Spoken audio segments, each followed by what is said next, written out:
Hello and welcome back to the NOSVW channel. This horrible windy day. Job number one this week is a 1973 late bay window we have in for new calipers, discs, pads, flexibles and hardlines. Nice little van this. Real early late bay if there's such a thing. It's a late 72, which what they call a 73 model bay. We've worked on this now probably 3 or 4 years, just getting it all up together. Not a bad little van really. Job number 2 is this 1972 Dormobile. We've not seen this for 5 or 6 years.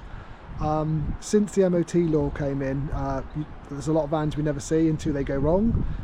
This one, the sliding door fell off. Sadly, it's damaged the bottom there, as you can see, and bent the corner in. They'd done the body shop these guys bought it off had done some horrible repairs, as you can see, with some of the thick filler. I think it's on the other side. The filler's cracked. It's about an inch thick. Look at that. The whole van sadly was just filled up and not really done properly. The sliding door then sort of bodged on, so it fell off. I've managed to change the U-bracket, bearings, guides, and getting it, I've got it so it actually opens and closes. Half decent. The best we could for now. He's going to get it restored by Gavin at South Coast Customs. That's his plan. Now he's got a bit more cash in the bank. He's going to get it, totally gone through, which is nice. It's actually quite nice inside. It's got 911 seats. It's all been upholstered. The money's sadly spent on the sort of glitzy bits rather than the actual van, but it ain't that bad. It's pretty solid underneath. Just sadly a bit poor workmanship. So it's nice to see it again and get back on it. Luke's got to get it running a bit better. It's got a 1600 with, look at that in there, look. And that's what you call neglect. Hasn't even got a seal round the actual engine. There's a tiny bit of seal left. That's what you call 6 years of driving a van round, no MOT, no service, no maintenance at all. He's just flapping on there. That's they just bought a whole tube and put the whole thing on rather than cutting to length. So Luke's got to try and do something with that, service it. 6 years of not having an oil change. It's not, it's good these things can take that much abuse, but it's a bit sad really, isn't it? So all's not lost. Luke has sorted it and Gavin get it restored and back to a good health again. Welcome back. It's Thursday. We've been grafting for the last 2 days on this Land Rover Defender, doing welding on. We made a new floor, if you can see it from under here. Made a new floor support, repaired the outrigger and inner arch. You see it on that there. Made a new outrigger there. We've started this outrigger. You can see it under there, up there, look.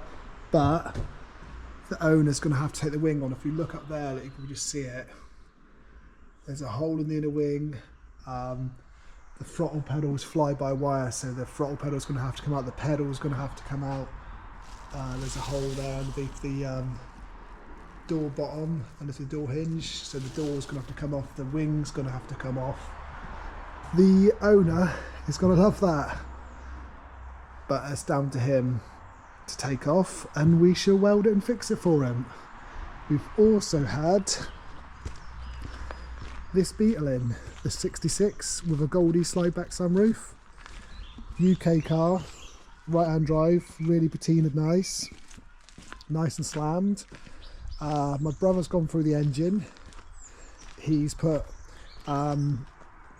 different spring plates on the back that are like a Z shape, so you're higher on the height. It's the actual Z in the end that makes it sit that height, so you've got a bit more suspension travel, because before it was hitting the inner arch and the bump stop, so it should ride a lot nicer than it did. I have fixed the bonnet wouldn't open, it was stuck shut, so they had to cut the handle off, so now the bonnet operates. I've repaired the floor. Basically the throttle pedal had snapped off the floor, so I've repaired the floor and put the throttle pedal back in the correct position, because it was almost like here touching the brake pedal, so when you brake you throttled, and it just felt horrible, notchy and horrible. Very common when people put floor pans in, they do this. A really cool car.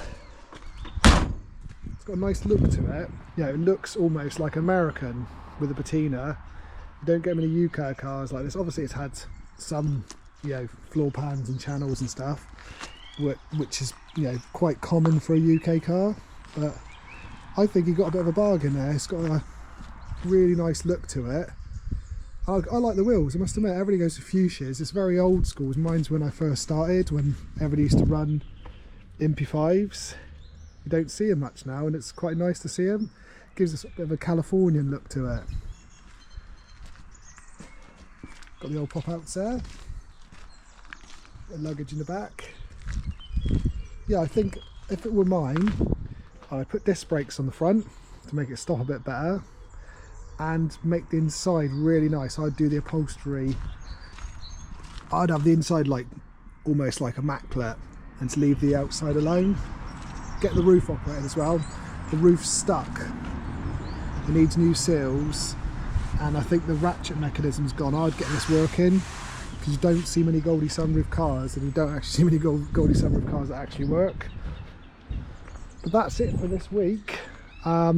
Next week got some more stuff in, bays, welding on another Land Rover. Oh, so much, I can't even think what else we've got. Thanks for watching the videos. Please like and subscribe. See you for the next one.